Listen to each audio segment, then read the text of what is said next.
नमस्कार मित्रांनो. हिंदू धर्मातील अत्यंत पवित्र असं गणेश उत्सव पर्व हे आपल्यासमोर आलेलं आहे. याच्यासाठी सर्वांना अडचण असते ती गणपतीची प्राणप्रतिष्ठापना आणि पूजा करणे. त्यासाठी मी थोडासा प्रयत्न आपल्यासाठी केलेला आहे. गणपती कसा बसवावा याची थोडीशी माहिती मी आपल्याला या व्हिडिओमधनं सादर करीत आहे.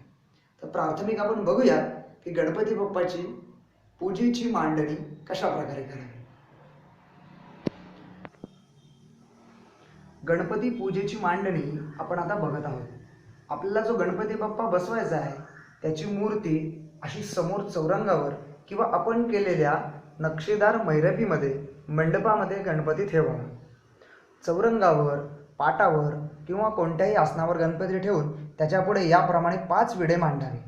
दोन्ही बाजूला 2 नारळ, मिळाल्यास 5 फळं, गंध, अक्षता, हळद, कुंकू, गुळ खोबरं नैवेद्याला, पंचखाद्याचं नैवेद्य किंवा मोदक जर आपल्याकडे परंपरेने असतील तर ते मोदक ठेवावे.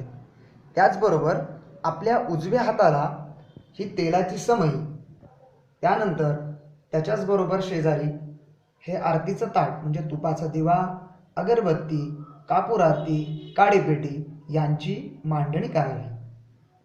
तसेच आपल्या डाव्या हाताला पूजा साहित्याची सर्व तयारी ठेवावी. म्हणजे गणपतीच्या पूजेसाठी लागणारी पत्री, हार, विविध प्रकारची फुले आणि विशेष बरं का, या गणपती प्रतिष्ठापनेच्या दिवशी म्हणजे भाद्रपद शुद्ध चतुर्थी या दिवशी गणपतीला फक्त तुळस वाहतात. ती तुळस आवर्जून ठेवावी.